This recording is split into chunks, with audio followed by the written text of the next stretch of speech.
Kamusta po kayo? At ang nagdaang linggo po ay tayo po yung nakaranas ng pagkakaisa, ng isang karapatan ng isang bawat Pilipino. Sino po dito yung mga bumoto? Ayan, praise God, palakpakan natin ang Panginoon. Isa pong karapatan po natin yan. Dapat ine-exercise po natin. Lalong-lalo na po bilang mga mananampalataya, gusto natin yung ating maihalal ay tunay na maka-Diyos at magkaroon ng integrity na kung saan ang iniisip ay mapaglingkuran ng mamamayan sa tulong po ng biyaya ng Diyos. Amen? Ano man ang nangyari pong resulta ng halalan, ipagpasa Diyos po natin lahat. Sapagkat yan po ay alam ng Diyos, isa sovereign God siya. Kaya ipag-pray po natin yung mga nahalal ay gamitin ng Panginoon para po sa pagbabago ng ating bansa. Amen? Amen. Praise God. At sa ating pong pagpapatuloy po ng Life of Worship, nung nakarang ano po kasi tayo po ay huminto muna dahil po tayo nag-celebrate ng Mother's Day. Palakpakan po natin ang mga nanay sapagkat tunay nga po na isang kayamanan. Sabi nga po ni di ba, ni Roosevelt saka ni Lincoln na isang kayamanan ng nanay sa ating pamilya. At ngayon po babalik po tayo sa ating series message na ang ating title ay A Life of Worship, isang buhay ng pagsamba, na makikita po natin sa Roma 12:1. Kaya ito po ang sinasabi. Kaya nga mga kapatid, nakikiusap ako sa inyo alang-alang sa maraming pagkakataong kinaawaan tayo ng Diyos. Ibigay ninyo sa Kanya ang inyong sarili bilang isang mga handog na buhay, banal, kalugod-lugod sa Kanya, at ito ang tunay na pagsamba sa Kanya. Ibigay po ang tunay at kalugod-lugod. Ito po yung sinasabi na saan ay hindi lang pagsamba na 50-50. Sabi nga po ang Kristiyano, ang pagsamba hindi po 100, kundi 200%. Pastor, ang laki. Opo, kasi kung 100, 50 kay Lord, 50 sa'yo. Hindi sa 100% na ibibigay mo, tama? Dapat 100% kay Lord, 100% sa'yo. Kaya plus 100 equals 200%. Yun po ang 100% na pagsamba sa Panginoon. Okay po? Kaya ang sabi, kinawaan tayo ng Diyos. Ibig sabihin, yung biyaya ng Diyos pa rin ang ating gagamitin bilang pagsamba ng buhay. Ang buhay mo maging isang pagsambang tunay sa pamamagitan pa rin ng biyaya ng Diyos. Kasi po, hindi po natin kayang mabuhay ng banal, kalugod-lugod at higit sa lahat, buhay. Tingnan mo yung katabi mo, buhay yan. Hindi lang sa physical, kundi spiritual na buhay. Yan po kasi marami pong nagsasabi na sila'y buhay physically, pero spiritually dead sila. Kapag ang isang tao ay malayo sa Panginoon, wala siyang Diyos sa buhay, sinasabi ng kasulatan, sila po ay patay. Patay spiritually. Kaya makita po natin ng isang tao na buhay nga physically, pag walang Diyos, magulo ang buhay, walang kabuhay-buhay. Sinasabi nga nila. Pero ang tunay na pagsamba o isang life of worship ay magagawa natin pag po tayo ay umaasa sa biyaya ng Panginoon, nagiging kalugod-lugod ito at ito ang tunay na pagsamba. It's not about tayo, kundi kung ano yung gusto ng Diyos. Kasi po, pag sumasamba tayo sa Diyos, ang gusto ng Diyos ang dapat nakikita sa atin.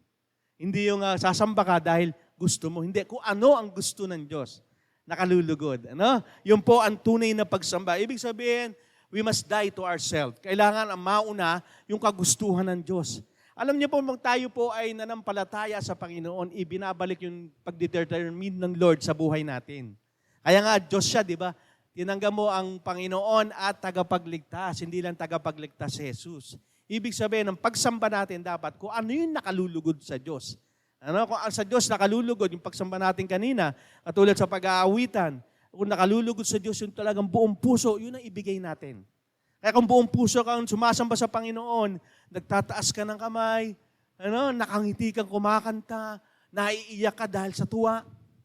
Yan po ay nanggagaling sa puso natin na tunay na walang, yung bagay, yung hindi ka napipilitan. Ibig sabihin, hindi ka ipokrito na ibig sabihin, dahil nasa church ka lang. No, bigay todo talaga para sa Panginoon, yung buhay mo. Ano po? Tanong ko po sa inyo, ano pong gamit ang mahirap iwanan at mawala? Ano pa? Ano pong gamit ang mahirap iwanan at mawala? Sinong gusto mong sumagot? Mga kabataan, alam niyo yan. Mga kabataan, Anong gamit ang mahirap iwanan o mawala? Mga kabataan? Ha? Cellphone! Ayan! Iba, ayaw pa talaga magsasagot. Baka malaman ni Pastor, ano ako sa cellphone. Mostly naman talaga, di ba? Maiwanan ng lahat, wag lang ang cellphone.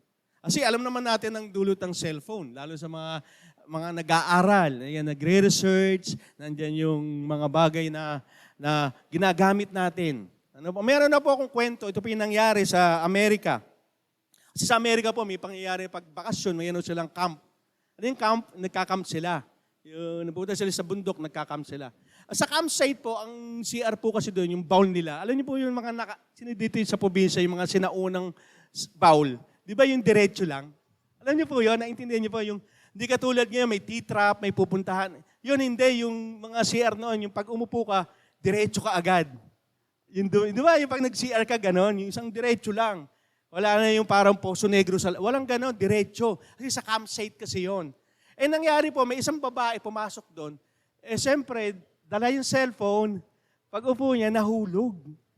Diretso doon. Di aligaga yung babae. Nag-isip siya, nakakuha na siya ng tali. Kumuha siya ng tali. Sinusungkit niya, hindi pa rin makuha. Then sa pagnanais niya, gusto niyo makuha yung cellphone, binaklas niya yung bowl. Siyempre, pag binaklas mo yun, sitro yung baba nun, di ba? Binaklas niya yun. Tapos, tinali niya yung dun sa bumaba siya. Ang mabigat, hindi ganun katibay yung pinagtalian niya. Ano nangyari? Nahulog siya. Nahulog siya. Di, alam niyo na yung nangyari. Nakuha naman yung cellphone niya. Ang mabigat, hindi siya makaakyat. Nakuha niya yung cellphone niya, kaya nakatawag siya sa 911. Na-rescue siya. Pero pagka-rescue sa kanya, ang sabi nung nag-rescue sa kanya, Ma'am, pumunta po kayo sa doktor kasi baka po nakakuha po kayo ng mga mikrobyo. Alam niyo na po, di ba, galing sa CR, makakuha po kayo ng mikrobyo. Pumunta po kayo. Dahil hiyang-hiya po yung babae, sabi po ng babae, wag na lang po, uwi na lang po ako sa bahay. Ba't ko po naikwento ito? Kasi marami po tayong pino-pursue sa buhay. Ang tanong lagi, worth it ba ito? Worth it bang kinuha ng babae hanggang sa mapunta doon sa CR, makuha niya yung cellphone, worth it ba talaga? Kasi we are pursuing in life na marami tayong bagay na kinukuha, hinahabol. Ang tanong lagi, worth it ba ito? Tama po, para nangyari po lang, napagkwentuhan po namin isang NBB, yung kilala niyo po, si engineering umakyat ng Mount Everest. Namatay siya kasi napunta siya doon sa dead zone. Doon sa lugar sa Mount Everest kung saan humihina po yung oxygen. Natabunan pa sila ng avalanche, pinakita nga parang mga naagnas mukha niya tapos namatay siya. Yung nakakalungkot, yung pinuforce mo isang bagay pero at the end of the day, worth it ba ito? Nakuha mo ba yung bagay na yun pero may halaga ba talaga ito? Di po ba? Pero ang pagsamba natin sa Panginoon, ang layo ng lagi ang paglingkuran siya at sambahin siya. Ang tanong, naniniwala ba kayo, worth it ba na sambahin ng Panginoon? Amen! Kasi ang kagandahan sa Panginoon, pag ikaw ay nag-pursue sa Kanya, hindi lamang dito ka magiging masaya, lalong-lalo na po doon sa tahanan natin, sa kabilang buhay, kaya worth it. At marami tayong nakakalungkot, even Christian, they're pursuing a thing na hindi nila tinitignan. Ito ba'y may tunay na halaga habang buhay? Baka ito pa magdala sa iyo sa kasalanan, magdala sa ito sa kapahamakan. Hindi siya worth it. Kaya ang maglingkod sa Panginoon, ang yung sambahin siya, ito po ang pinaka-worth it na dapat ginagawa natin. Lalong-lalo na po yung mananampalataya. Kaya ang message po natin ngayong umaga, ang title po natin, Sambahin ng Diyos italagang iyong lahat na makakaya or worship God, dedicate your best. Ayan. Best ang ibibigay mo, hindi yung gusto mo lang, kundi lahat na makakaya mo, ibigay mo, yung i-force mo na lahat, Lord, todo na to. Patay kung patay, ganun dapat. Hindi po pwede yung, pag gusto mo lang, Lord, ito lang gusto ko. Ito lang hindi. Alam mo bakit? Alam mong worth it ito, na alam mo hindi masasayang ang ginagawa mong pagsamba at paglilingkod sa Diyos, hindi mo ba ibibigay? yung pinaka-the best, yung pinaka-lahat-lahat sa'yo. Kasi alam mo, worth it ito. Wala na yung kinanta natin kanina, di ba? Darating ang panahon, babubuhay niya lahat. Ang lahat at sumasampalataya, hindi pa ba worth it yun?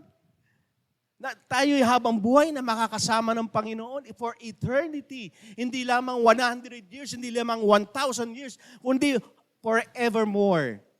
Walang hanggan. Kung tatanungin ko po kayo, yung sitwasyon nyo ngayon, gusto nyo po ba? Ayaw natin, naiinitan tayo, nagkakasakit tayo. Pero yung pagkakaroon ng eternity makasama ang Diyos, iba to. Ibang klase to. Sasabihin mo, worth it talaga yung aking pagsamba. Ang ating pong verse ay makikita sa Deuteronomy 6:5. Mahalin ninyo ang Panginoon na inyong Diyos na buong puso, na buong kaluluwa, at ang buong lakas. Kasi kabuuan po yan eh. Pag minahal mo ang Diyos, hindi mo siya masasamba hanggat hindi mo siya minamahal. Kaya pag binahal mo ang Diyos, kasama na yung pagsamba dyan. At ang pagsamba, buong puso, buong kaluluwa, at buong lakas. Ibig sabihin, lahat ang lahat sa'yo. Hindi lamang puso, buong kaluluwa, buong lakas, lahat sa'yo. Dapat ibinibigay mo bilang pagsamba sa Diyos. Hindi ka magtitira.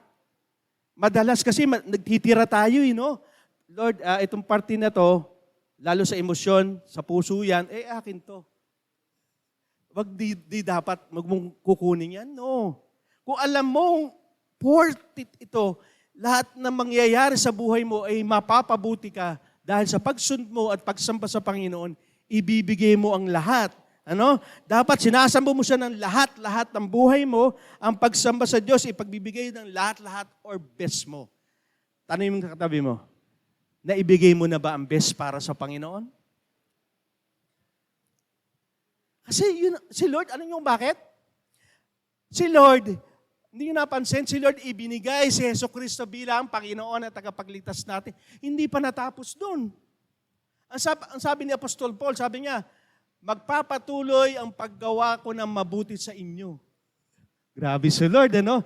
Hindi lang kita ililigtas dahil sa kapahamakan for eternity. Kahit nabubuhay ka dito sa mundo, magiging mabuti ang buhay mo sapagkat hindi pa ako tapos ang paggawa ng mabuti sa iyo. Si Lord, bigay na bigay ang lahat. Ang tanong sa atin, todo ba tayo sumamba sa Panginoon? Kung si Lord na ibibigay ang lahat, how come hindi natin magawa?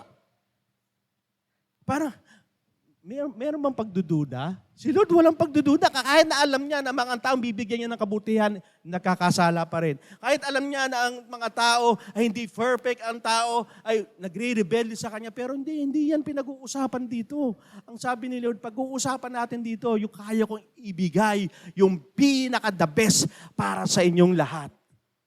Yun ang Panginoon na sinasamba natin, kinanta natin kanina, di ba? 3. Ganon si Lord.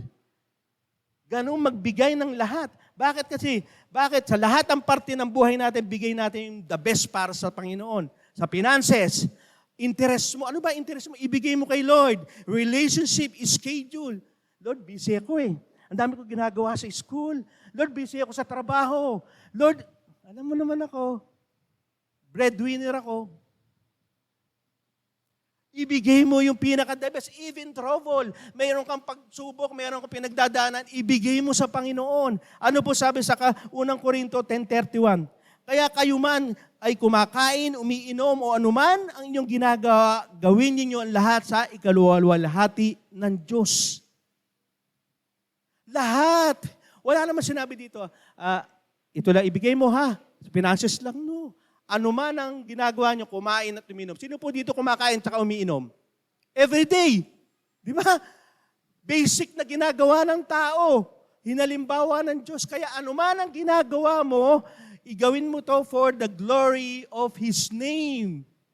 Habang nagluluto ka, habang naglilinis ka, habang nagtatrabaho ka, habang nag-aaral ka, habang ikaw ay nakatingin sa TV, habang nagbabasa ka, ginagawa mo ba yan for the glory of His name?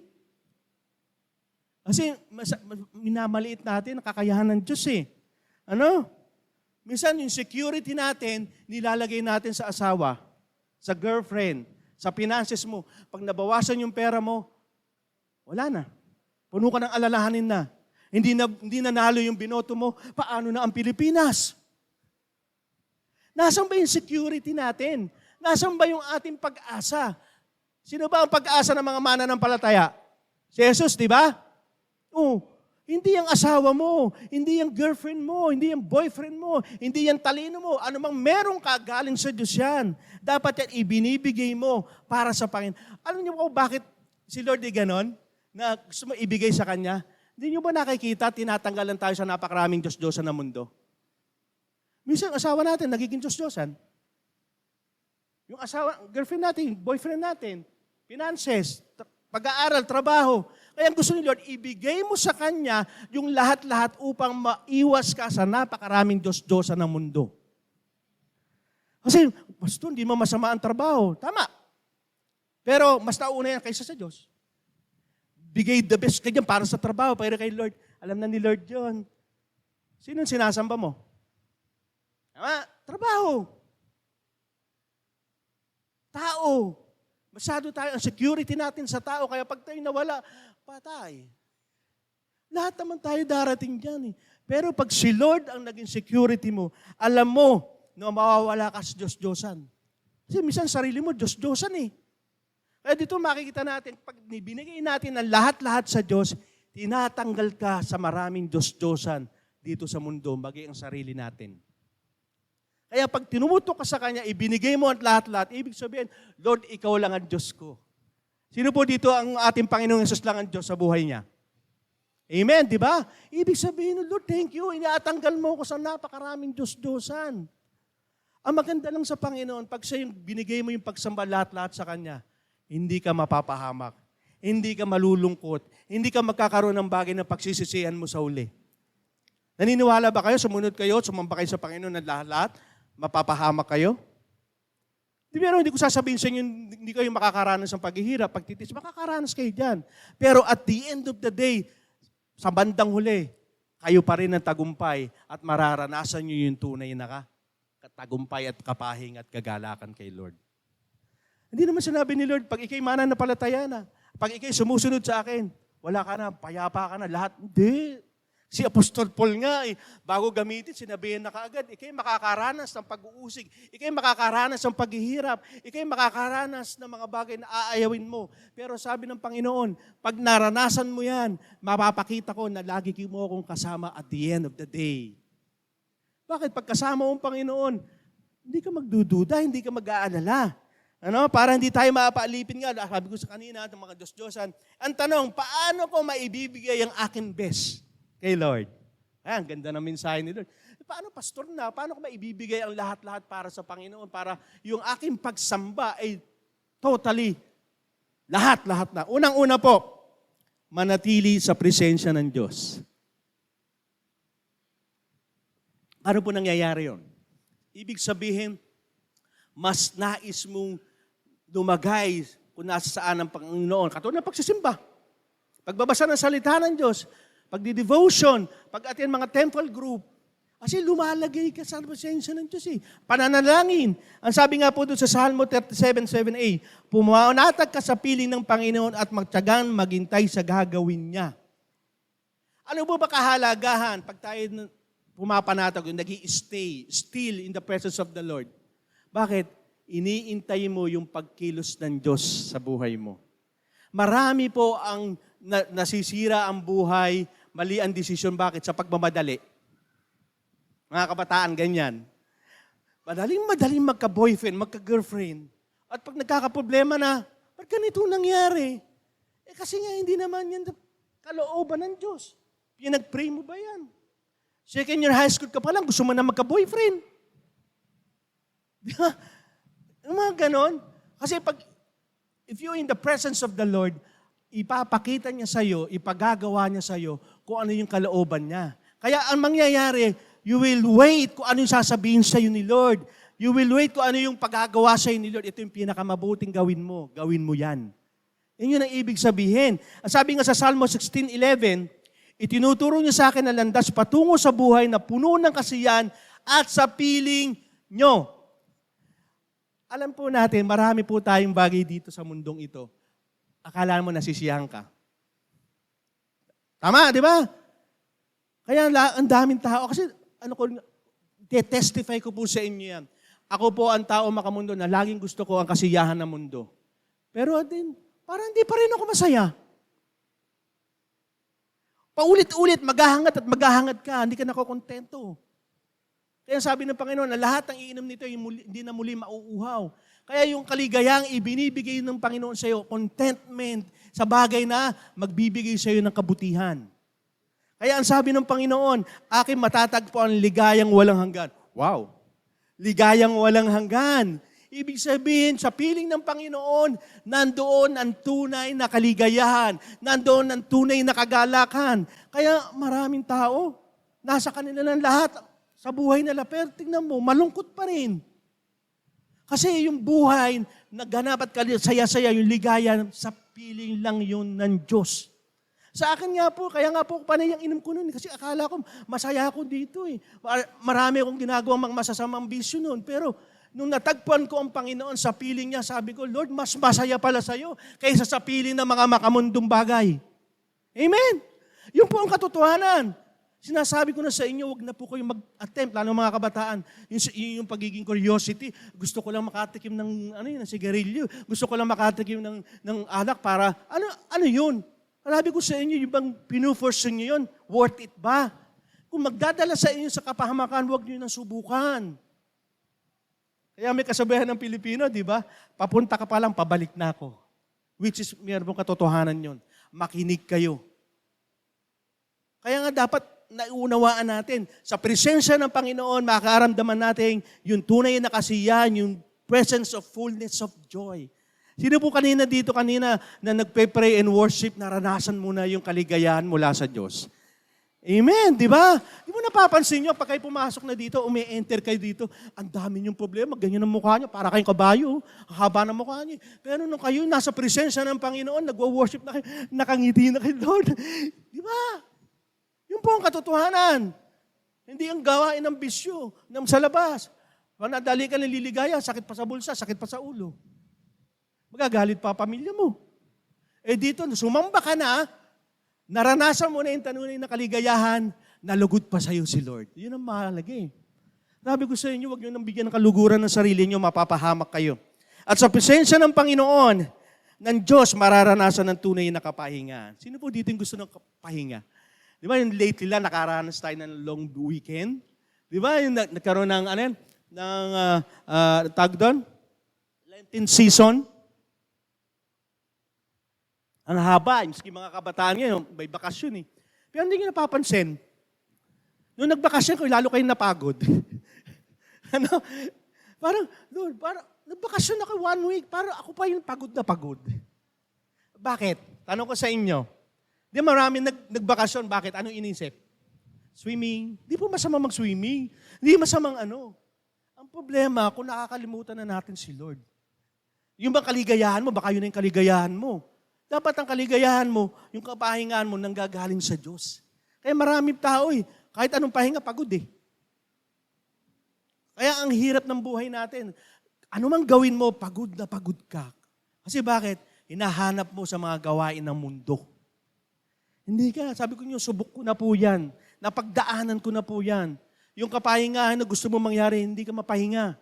Hanggang sa pagtulog mo nga ako, hanggang sa pagtulog ko, Lord, pag mamamatay na ako, sana ako nakain na. Parang wala akong iniisip, pero hindi. Ang tunay na kapahingahan, saan? Mararanasan mo pag nasa presensya ka ng Panginoon. Ano po sabi sa Exodus 33:14? Ang sabi po, sumagot ang Panginoon, ako mismo ang sasama sa iyo at bibigyan kita ng kapahingahan. Kapag kasama mo ang Panginoon, nasa presensya ka niya, hindi pwedeng hindi mo maranasan ang kapahingahan. Pero sabi ko sa inyo, kapangahin nito, hindi ito yung katulad for muharap na tayo sa Panginoon, yung mamamatay ka na, or ito yung pagharap mo sa Panginoon sa paghuhukom. Kasi sinabi doon, pag umarap tayo sa Panginoon, mararanasan mo ng walang hanggang kapahingahan. Pero pag ikay nandito at kasama mo at lagi ka nasa presensya ng Panginoon, mararanasan mo ang kapahingahan. Pero hindi pa po ito hindi ka na mapapagod, hindi pa po ito. Pero ito ang maganda sa Panginoon, kapag nasa presensya ng Panginoon ka, anumang pagod mo sa trabaho, sa pag-aaral mo, nadi-disappoint ka sa relasyon, pag nasa presensya ka ng Panginoon, hindi pwede, hindi mo mararanasan mapahinga. Bakit? At peace ka eh. Kasama mo siya. Kaya ito magkakaroon tayong kapahinga sa presensya ng Panginoon dahil sa kanyang kapangyarihan eh. Ito yung pinakamaganda sa Panginoon eh. Mamamahinga pero wala ka na, be still ka na lang, upo ka na lang. Kasi may nakaranas na pag pumasok ka sa isang bahay, upo ka, kuya-kuya-kuy ka. At home ka eh. Bakit? Alam mo, ligtas ka sa lugar na yun eh. Ang Panginoon ganun. Kapag kasama mo ang Panginoon, you are at home ka. Bakit? You are protected by His power. Ano sabi dito sa Salmo 139:5? Lagi ko kayong kasama at kinakaliga nyo ako sa pamamagitan ng inyong kapangyarihan. Hindi ka na mag-iisip, baka ano kaya mangyayari sa buhay ko dito? No, kapag nasa presensya ka ng Panginoon, unang-unang patatahimigan ito. Ano bakit? Kasi ito tinitira ng kaaway. O bukas, pasok ka na, wala ka pang pambayad. Bukas, wala pa kayong ganito. Ang dami, di ba? Alala ng mga nanay, alalanin. Pero pag ikay nasa presensya ng Panginoon, tatanggalin ni Lord yan. Papalitan niya ng pag-asa. Hindi, bibigyan kita ng lahat ng pangangailangan mo. Di mo pa sinasabi, alam ko na, ibibigay ko na sa iyan. Di magiging at peace ka, magiging mapahinga ka, di ba? Kaya sabi ng Panginoon, hindi makapagpapahaba ng buhay ng isang taong alalahanin eh. Kaya yan ang tinatanggal ng Panginoon sa 1 Peter. Because I care for you, sabi ng Panginoon, dahil nagmamalasakit ako sa inyo.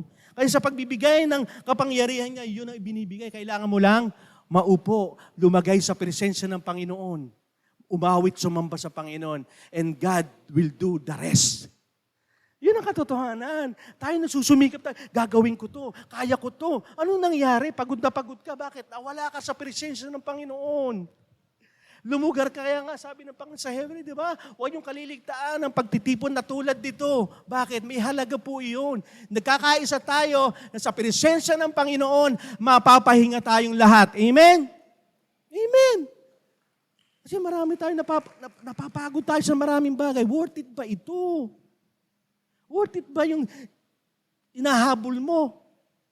Pag humabol ka kay Lord, hindi mo naman inahabol si Lord. Nakakapit siya sa iyo. Sabi nga sa Book of Psalm yan, nakakapit ako sa iyo. Ang nangyayari lang, ikaw ang bumibitaw.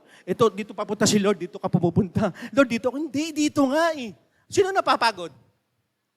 Ikaw, mahatak ka palayo eh. Sino, hindi, papunta dyan. Dito, ang kulit mo eh. Yun ang nangyayari. Kaya hindi tayo napapahinga. Kaya ang nangyayari, ang maganda rito, hindi tayo iiwanan ng Diyos. Sino naniniwala hindi ka iiwanan ng Diyos? Kaya pag lumagay ka sa presensya ng Panginoon, hindi ka niya iiwanan, ikaw ang unang iiwan. Ano po sabi dito sa Mateo 28:20b? At tandaan niyo ito, lagi niyo akong kasama hanggang sa katapusan ng mundo. Di ba? Nasa presensya ka niya, lumalayo ka lang. Be still kung gusto mo ibigay ang lahat-lahat kay Lord. Lagi kang lumugar sa presensya ng Panginoon. Kung saan kanya mapoproteksyonan, kung saan kanya bibigyan ng kaligtasan, ng kapayapaan at kapahingahan. Kaya nga hindi nyo napapansin, ginawa tayong mga tupa, siya yung pastol. Bakit? Kasi pag tayo nasa kawan niya, napoproteksyonan niya tayo. Doon tayo sa presensya niya. Ibig sabihin, kaya kitang alagaan, anak. Kaso lumalayo ka sa kawan ko eh. Tumatakbo ka, saan? Maliligaw ka. Kaya nga sabi ng Panginoon, yung mga na kay Kristo lagi, yung mga sumasampalataya, hindi po lahat. May benepisyong ganun. Kundi yung mga lumalagay sa presensya ng Diyos. Sa presensya ng Diyos, inaakay tayo patungo sa matuwid na buhay. Ay, ano nyo bakit? Kasi pagkasama mo ang Diyos na mabuti, matuwid, hindi nagkakasala, ano mangyayari sa'yo? Na-impluensyahan ka. Kaya nga sinasabi sa Bible, ipakita mo sa akin ang kaibigan mo, ipakikita ko kung sino ka. Kapag ikay nakikipagkaibigan sa mga magnanakaw, darating araw magiging magnanakaw ka. Ako po noon, ayoko mag-inom eh. Kasi tatay ko manginginom eh. Nakikita ko yung buhay niya, uuwi ng lasing.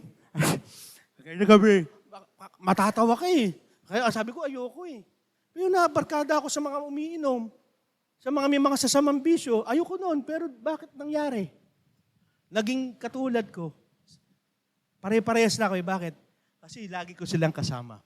Kapag ikaw laging kasama mo ang Diyos, hindi pwedeng hindi i-epekto sa'yo kung anong meron ng Diyos. Kaya ang Christ-likeness eh. Christian eh, little Christ tayo eh. Kaya nakakalungkot lang, pag Kristiyano ka, hindi nakikita sa'yo yung buhay ng Diyos sa'yo, Kristiyano ka talaga. Hindi halata. Nakakalungkot, no? Kasi nga baka hindi tayo nananatili sa presensya ng Diyos. Nananatili pa rin tayo sa presensya ng mundo. Kayo na-adapt ng buhay natin, gawain ng mundo. Hindi ko mo naman sinasabi dito, mamamatay lang tayo, pastor, para mawala tayo sa mundo. No, maging different lang tayo. Kung ano yung ginagawa ng masama ng mundo, wag mong gawin. Kung ano yung pinagagawa ng Diyos, because you are in the presence of the Lord, dapat yun ang ginagawa mo. Di ba? Sabi ni Lord, huwag ka na magbisyo kahit lalaki ka. Ang sinasabi ng mundo, pag lalaki, pwede magbisyo, manigarilyo, tikman. Hindi, kasi ang katawan mo banal na templo ng Diyos. Sunod ka, di ba? Huwag ka magpapatato. Hindi, verse naman yung palalagay ko eh. Hindi sana lahat ang pinanganak ng Diyos, buong kasulatan nilagay dito, Genesis, Exodus, lahat sana nilagay na ni Lord. Hindi nga eh. Kasi ang pinalalagay ni Lord yung kanyang katotohanan sa puso natin upang yung puso natin, isipan natin, magdala sa atin sa ating pagkilos. Ito yung meron tayong application. Ang daming ang tattoo ng katawan mo, Genesis to Revelation. Wala namang pagkilos. Tignan mo yung tattoo ko. Genesis to Revelation. Naninigarilyo ka, nagiinom ka. Anong ibig sabihin nun? Kundi yung sa presensya ng Diyos, mayroon kang matuwid na buhay. Sabi nga sa Psalm 73:23-24, ngunit patuloy ako lumalapit sa inyo. Ibig sabihin, patuloy. Hindi po patigil-tigil o palayo, kundi patuloy. At inakay nyo ako, ginagabayan nyo ako ng inyong mga payo. Ano yung salita ng Diyos? Ito yung pag-church natin. Meron ibinibigay na payo ang Panginoon. Pagkatapos, itatanggapin nyo ako bilang isang pangunahing pandangal. Ito yung sinasabi ng Panginoon. Hindi porke tumatawag ka ng Diyos at Diyos sa akin, kilala ba kita? Ang kilala ko lang anak ko, yung mga sumusunod sa aking mga utos. Kaya sabi ko sa inyo, hindi nyo pwede paglalangan ng Diyos. Na we are ako Kristiyano ko. Ang tanong, sumusunod ka ba? Kasi ang mga sumusunod sa Panginoon, ito yung bibigyang pangunahing pandangal. Kaya pag tayo nag-meet ni Lord, ito yung tuwan-tuwa sa iyo si Lord, ito talaga yung sumusunod sa akin. Pasok ka anak, yun ang bahay mo, pang VIP yan. Diyan ka. Di ba? Ang mundo kasi pag pandangal, VIP. Marami kang pera, ano kotse mo? Ferrari, dito ka. Si Lord, hindi. Si Lord, kung lumalagay ka sa presensya ng Panginoon at sumusunod ka at tinatanggap mo yung kalooban niya at sinusunod mo to, ikaw ang VIP ni Lord. Amen? Si Lord ang may kakayahan, ibigay sa iyo ang lahat. Sino pa kaya hindi matutuwa? Yun ang kaya mo ibigay ang the best mo para sa Panginoon kasi alam mo na yung ginagawa mong pagsamba ng lahat-lahat sa Kanya ay hindi mababaliwala. Kundi ito yung magdadala ng alin? Mabuting patotoo sa iyo. Kaya ang Kristiyano, known by and love, tsaka yung mabuting paggawa. Bakit? Ito pa sinasabi sa Psalm 73:28. Ngunit ako, minabuti kong maging malapit sa Diyos. Sino po dito yung gugustuhin niya mapalapit sa Diyos? Yung iba ayaw.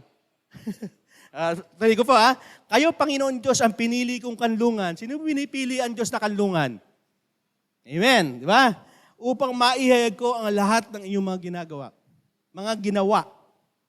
Ibig sabihin, pag tayo nasa presensya ng Panginoon at nagkakaroon tayo ng matuwid na pamumuhay, naiyahayag po ng ating pamumuhay po yun. Kaya nga nakakalungkot, Kristiyano tayo pero hindi nakikita. Hindi naiyahayag yung presensya ng Diyos sa buhay natin. Kaya nga naman, naikwento ko na po minsan sa inyo to. Abraham Lincoln yata, basta sa Amerika to, sabi ng asawa niya, Han, pag nakikita kita, parang patay ang Diyos. Yung taka, Kristiyano sila bakit mo nasabi? Kasi hindi ko nakikita sa buhay mo yung pamumuhay, yung ginagawa ng Diyos sa buhay ng isang tao. Alam niyo po ba, pag buhay ang Diyos sa buhay mo, makikita yan. Tingnan yung katabi mo, nakasimangot ba? Di ba? Patay ang Diyos. Bakit puno ng kagalakan ng Diyos Pahinga ka nga, tapos makita mo, Pastor, ang dami kong problema, maging masaya ako. Hindi nga, ilagay mo nga sa presensya ng Diyos Ang kulit mo talaga Kaya yung napapansin, dapat ang mga Kristiyano laging masaya Amen? Tingnan mo yung katabi, masaya ba? Kasi si Lord nga, sabi nga, hindi kita iiwanan habang buhay. Yung mga binoto mo, iiwanan ka niya, tapos na halalan Pero sa Lord, kahit hindi mo siya iboto, basta nasa presensya ka niya, panalo ka. Amen? Yun, walang iwanan. Kaya nga doon makikita natin na kung ang presensya ng Diyos na inaakay nito, patungo tayo sa pagbabago ng buhay, matuwid na pumuhay. Sabi ko sa inyo, hindi mo na kailangan may patunayan pa kay Lord. Kasi sinasabi sa Filipos 2:13, siya pa rin na magbibigay ng kakayahan at para magawa mo yung kaloob. Si Diyos pa rin. Kaya we need still in the presence of the Lord. Ibigay mo yung lahat-lahat sa Kanya kasi siya pa rin ang gagawa para yan. Ang tanong kasi, nagpupumilit tayo eh. Lord, kaya ko to. Lord, ako nagagawa ito kasi matalino ko, magaling ako. Hindi pagalingan to. Sabi nga ni Lord, wala kang dapat patunayan. Kailangan mo lang lumagay ka sa presensya ng Panginoon. Ibigay mo sa Kanya kung saan mapapabuti ka at mahayag yung kabutihan ng Diyos sa iyong pamumuhay. Kaya nga mga Kristiyano, iba ang tingin sa atin eh. Pag mabigat lang, pag kayo nakagawa ng masama, Kristiyano ko para isang beses ka lang nagkamali. Kasi iba nga talaga, mataas ang standard ang tingin ng mga Kristiyano sa kapiligid natin. Kaya iba ayaw ipahayag na Kristiyano sila. Bakit? Kasi hindi nakikita eh. Masabihin ako, hindi mo na ako born again Christian. Hindi, huwag na lang kong sabihin para hindi mapahiya. Hindi, pag ikay nasa presensya ng Panginoon, hindi mo napapansin, napapabuti yung buhay mo. Sino po dito patuloy na binabago ang buhay ng Diyos? Amen. Ibig sabihin, you are in the presence of the Lord. Nasa presensya ka ng Panginoon. At yan ay para maibigay mo yung the best, lahat-lahat sa Panginoon. Para maibigay natin lahat o the best para sa Panginoon, bilang pagsamba dapat iligay ang iyong kagalakan sa Diyos at magpasalamat sa Kanya palagi. Kaya sabi ko sa iyo, mahalaga kung paano ka maging masaya. Kaya ang sabi ko, ang mga Kristiyano, laging masaya. Bakit? Kasi sa Diyos mo hinahanap eh. Kaya ang mga tao malulungkutin, yung lagi nakasimangot, lagi mahaba ang mukha, parang kabayo, kasi hindi nila sinasabi o hindi nila matanggap na ang Diyos ay kagalakan nila. Pero pag ang Diyos ang kagalakan mo, lagi kang masaya. Amen? Kasi lagi mo siyang kasama eh. Yan yung nagpapasaya sa iyo. Kaya maraming mga tao sa mundo, patuloy pa rin ang alin, hindi magalak. Kasi ang kagalakan nila sa pag-inom ng alak, sa bisyo, sa drugs, sa babae. Kaya hindi mo na napapansin, paulit-ulit na lang. Lahat ng alak natikman mo na. Pero hindi mo pa rin masaya, hindi ka pa rin mapuno ng kagalakan. Maraming babae dumaan sa iyo, pero hindi ka pa rin masaya, hindi ka pa rin kontento. Alam niyo, may kwento ako dyan, isang mayaman na lalaki, ito po nangyari sa taga-Taytay. Gwapo siya, hindi kami nagkakalayo. Malayo din siya, wala na nga. Ito po nangyari, mayaman talaga siya, marami siyang babae. At nagulat na lang kami, nagpakamatay. At sa sulat niya, may hinahanap ako, lahat natikman ko na eh, pero parang di ako masaya. Di ako nagagalak. Ibig sabihin, ang Diyos pa rin na magbibigay sa iyo ng tunay na kagalakan. Amen? Kaya hindi natin siya masamba ng lahat-lahat eh. Bakit? Kasi sinahanap po yung kaligayahan sa iba eh. Kaya mga asawa, dito may mga asawa na. Kilala ko kayo. Ano yung itaas ah? Alam niyo, pastor, baka itinatago kayo ah. Alam niyo ko bakit? Kaya mga kabataan, ganyan din eh. Pag una kayong magmamahal, gusto niyo mahanapin yung tunay na kaligayahan, huwag muna sa opposite sex. Kay Lord. Bakit? Kasi si Lord, yung kanyang pag-ibig, yung kapagmamahal, hindi kanya imamali. Kasi ang mundo eh, may mali ba sa pag-ibig? Oo nga, maraming ang buntis dahil sa pag-ibig. Mali eh. Pero pag si Lord ang kagalakan mo, ano man ang nararanasan mo, ano man ang sitwasyon, masaya ka. Kaya marami sa mga Kristiyano na pagkakamalami ganun eh. Bakit? Ang dami ng problema, masaya ka pa. Ang dami mo na pinagdadaan ng mga kalungkunan, nakangiti ka pa. Ang pagkain mo, hindi ganun kasarap pero masaya ka, Lord. Thank you. Kaya nga sabi dito, magpasalamat kayo palagi eh. Hindi lang porket masarap ang kanakain nyo. Hindi porket mayroon kayong mga blessing, tsaka yung papasalamat. Hindi. Ano po sabi dito? Magalak kayo lagi sa Panginoon. Inuulit ko, magalak kayo. Lagi Hindi dahil may blessing. Hindi dahil masaya ka, dahil sinagot ka ng boyfriend o girlfriend mo. Dahil may ibinigay sa iyo asawa mo. Hindi. Palagi. Magalak kayo, inuulit ko. Huwag kayo mag-alala sa anumang bagay. Alam nyo po kasi yung pag-alala, yan ang nagtatanggal sa atin mga kagalakan eh. Di ba? Sino dito yung panay ng problema? Pero masaya pa rin. Hirap yung pastor, may tama ka. Pero iba nga ay, kapag gusto mo ibigay yung pagsamba ng todo kay Lord, iba ang pinag-uusapan dito. It's not about your trouble. It's not about your emotion. It's all about God. Ano yung magagawa ng Diyos sa buhay mo? Kasi ang Diyos mo ay buhay at kasama mo. Amen? At walang iwanan. Yun ang paganda na walang iwanan. At sabi nga dito, huwag kayong mag-alala sa anumang bagay. Sa halip, ilapit sa Diyos ang lahat ng pangangailangan nyo sa pamamagitan ng may pananalangin na may pasasalamat. Alam niyo po ba, ang kagalakan is not the absence of sorrow o kalungkutan. It's an absence of the presence of the Lord, ng banal na Espiritu. Kapag ang isang tao walang Diyos, tignan niyo yan. Masaya siya dahil sa meron siya. Paano pag nawala? Hindi naman permanente yan. Malungkot na. Ito ang kagandahan sa mga sumasamba ng todo kay Lord. Mawala man ang lahat sa'yo, masaya ka pa rin at nagpapasalamat. Yung napapansin pa kayo nananalangin? Hindi pa binibigay sa'yo ni Lord, nagpapasalamat ka na. Ano ba pinapakita po nun? Pagtitiwala sa Diyos.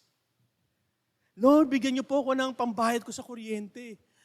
Sa bandang huli ng prayer mo, Lord, thank you, alam ko, ibibigay mo to. Di ba? You are trusting on God.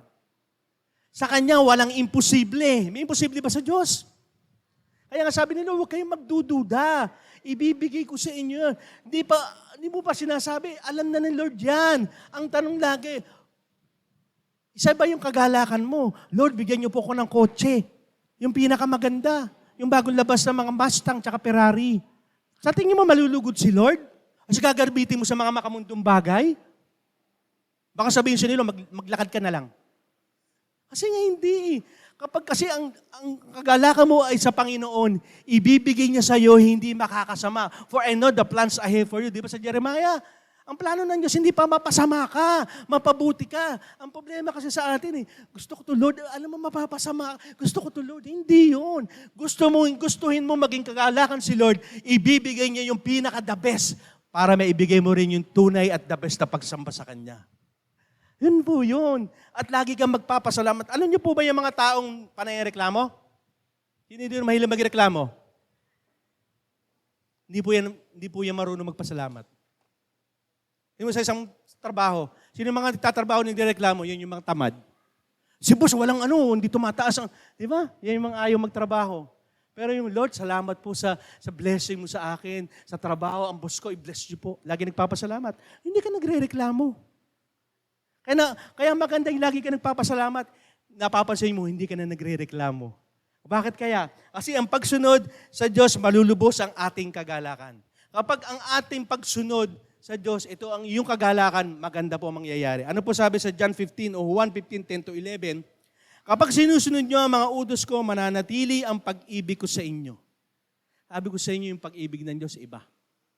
Lagi itong may extend. Sabi ko sa inyo, yung pag-ibig natin, may lalo sa mag-asawa, di ba? Nung kayo bago pala mag-asawa, ibibigay mo nga ang bituin, tsaka buwan Nung tumagal na kayo ng 2 years, 3 years, sinusumpa mo na Ayoko na makita mo ka mo. Ikaw nalo na, ikamamatay ko na makita ka. Samantala nung sila magkasama pa lang, 1 year pa lang.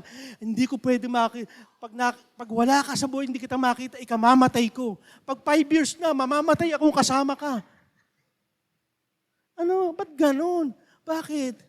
Kasi yung pagsunod mo, ano yung sabi ng Lord, mahalin mo yung asawa mo gaya ng pagmamahal mo sa sarili mo. Magbubulot ito ng tunay na kagalakan.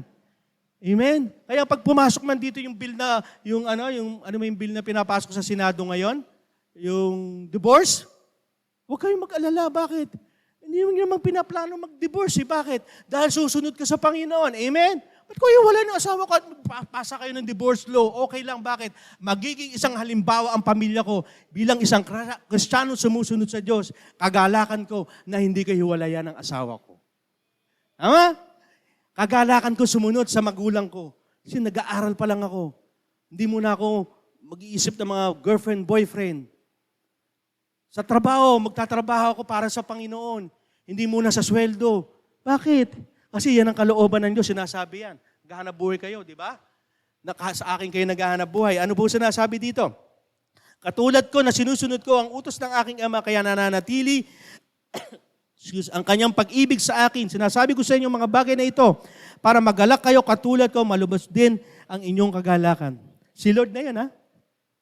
Dahil sa pagsunod niya sa Diyos Ama, lalong nalubos. Anong nalubos? Naging ganap, parang perfect.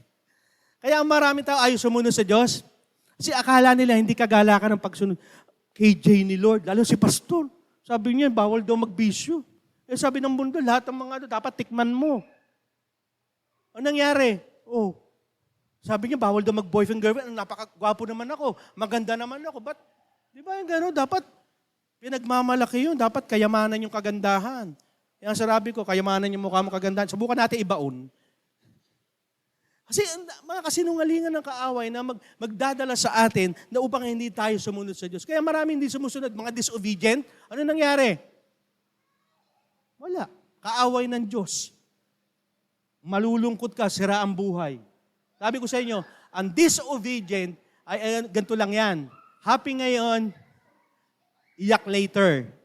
Ang obedient, sad ngayon, pero happy forever. Yun po ang katotohanan. Na kahit sumusunod ka sa ngayon, mahirap, nagtitiis ka, pero alam mo, darating ang panahon. Yung mga pagtitiis mo, paghihirap mo, may walang hanggan na ibibigay sa iyo si Lord. Nakangiti ka.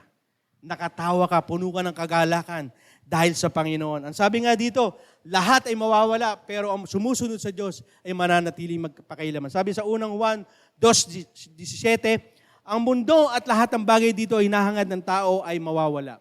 Sabi ko sa inyo, yung bang pinuforce mo, worth it ba yan? Baka naman mawawala din yan. Yung napapansin, pang iPhone, mga cellphone, gusto kong iPhone ganito, bago. Next year, September, may iPhone na naman na bagong labas. Yun ang gusto ko na naman. May lalabas na naman bago. Di ba, sapatos, ganun din, ang damit. Parang paikot, bago yan. Mawawala na naman.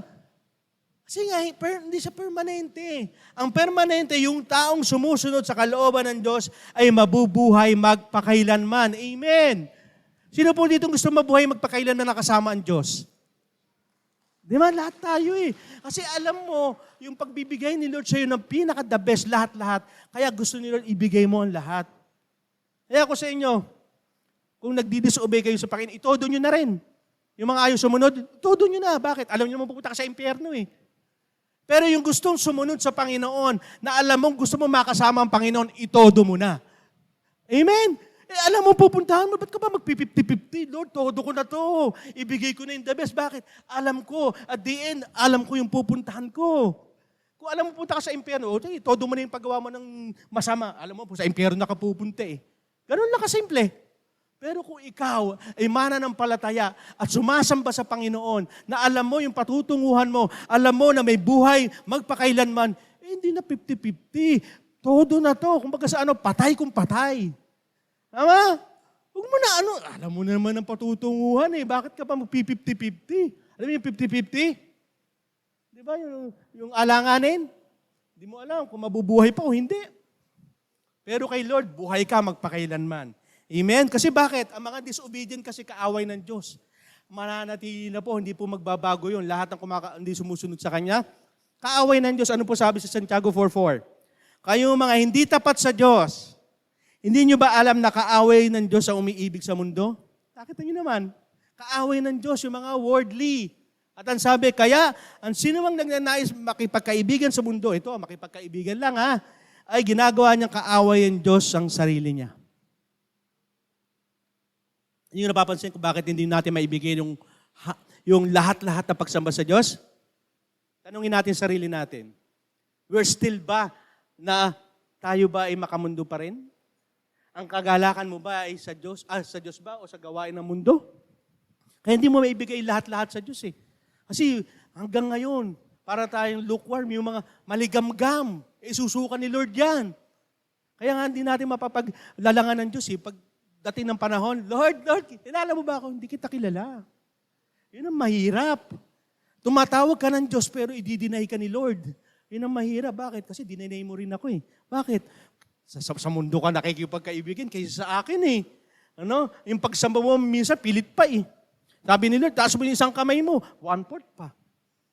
Sumigaw ko, umawit ka, ang awit, wala nakakarinig, ikaw lang. Kasi asan yung pagsamba na lahat-lahat? Ang lahat na sumasamba sa Panginoon, walang itinitira para sa Kanya. Amen? Sabi mo sa katabi, huwag ka na magtira.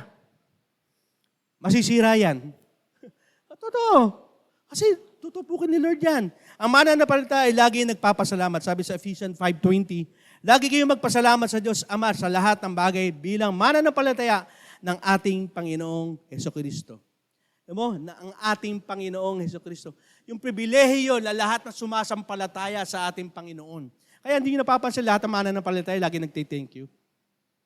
Nagbigay ka lang, ay, thank you. Di ba? Kahit ang babarat ka sa thank you pa rin. Kasi yun ang kalooban ng Diyos. Na lagi tayong nagpapasalamat. Ano mas maganda, magpasalamat o murahin mo yung kapwa mo? Di ba? Kasi hindi kalooban ng Diyos yun. Ang kalooban ng Diyos, maging pagpapala ka even in our words, ating pananalita. Kaya ang mga mananampalataya, ay, kilala kayo mananampalataya. Kasi pagkausap ko siya, nabe-bless ako. Hindi yung, mananampalataya ka. Oo. Ba't pagkausap kita, lalo ako nadidepress. Stressful kang kausap. Paano? Imbes na kausap mo, problema niya. Alam mo si sis, ang dami din problema niyan. Ano nakatulong? Kaya pag tayo mananampalataya kausap, parang ayaw maghiwalay. Hindi nyo napapansin yun?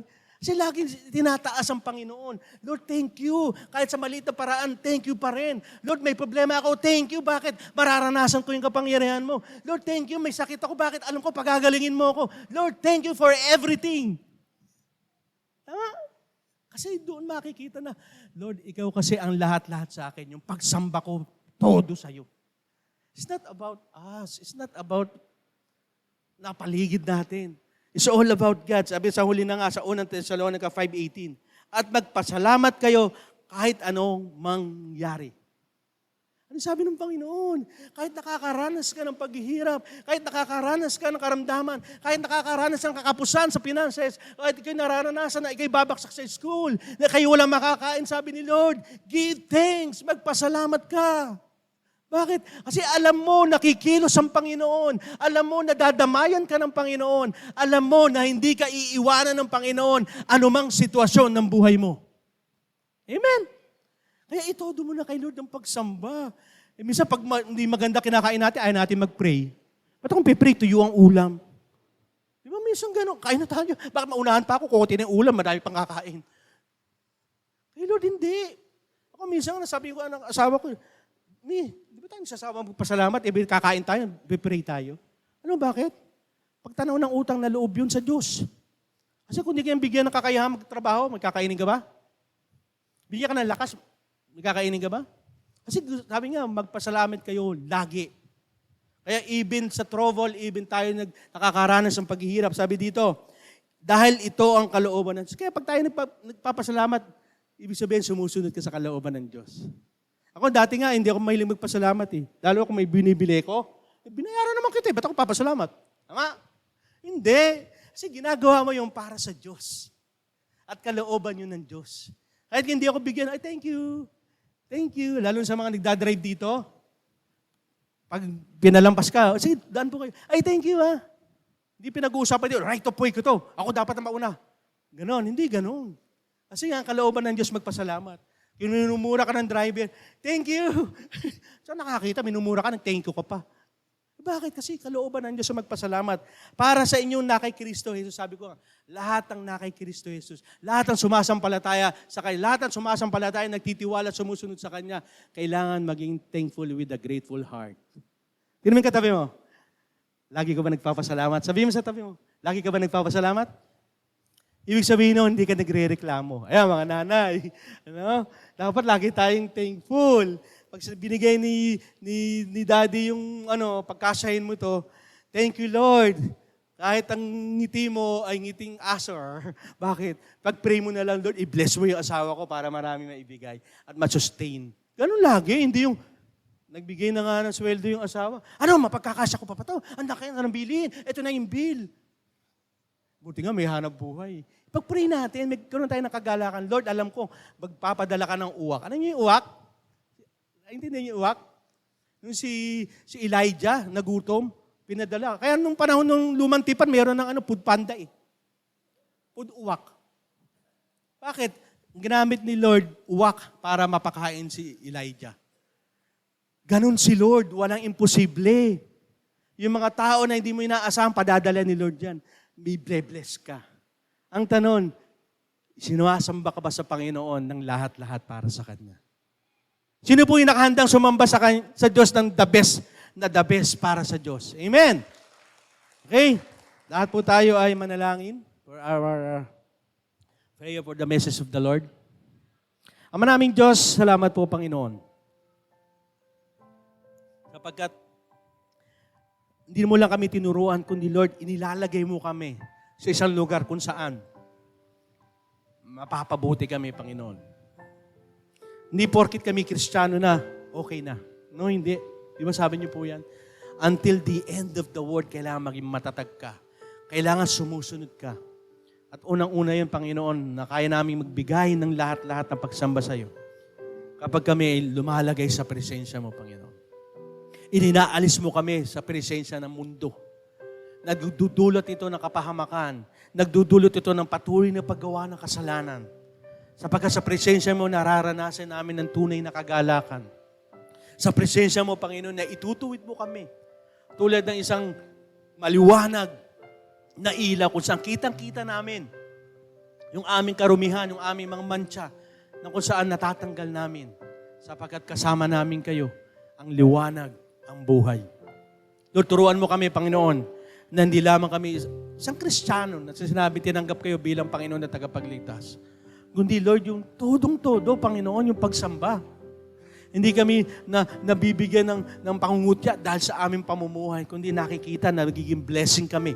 Na tunay na sinasabi, tunay na ang taong ito ay alagad ng Diyos na sumusunod. Sapagkat nakikita ko yung Diyos sa buhay nila, na buhay. At nagpapakita yun ng pagbabago ng kanilang mga buhay. Ganon din po, Panginoon, sa aming pamumuhay, araw-araw. Sino bang tao ang nais hindi maging masaya, magalak? Pero minsan, mali yung aming pinupuntahan eh. Minsan, mali yung aming pinupursue. Mahalaga ba to? Pero hindi naman pala. Nakakalimutan namin yung tunay na mahalaga. Yung hindi namamatay, hindi nang iiwan. Kayo po yun, Panginoon.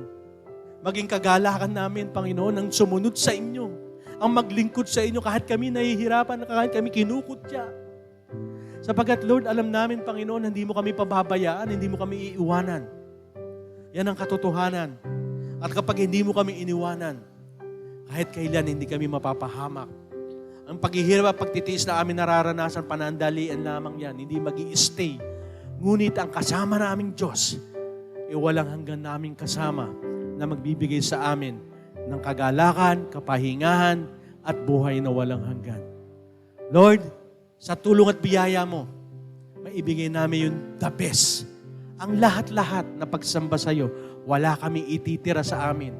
Kundi ang kabuuan ng aming buhay na sinabi mo nga sa Galatians 2:20, hindi na kami nabubuhay para sa sarili namin, kundi sa inyo na, Panginoon. Ang aming kagalakan, ang aming kasiyahan, ang aming lahat-lahat sa aming buhay ay pagsamba sa iyo. Lord, salamat po. Ito po ang aming dalangin sa pangalan ni Jesus. At sa lahat ay magsabi ng Amen. Amen. Palakpakan natin ang Panginoon. At sa pagkakataon din ito,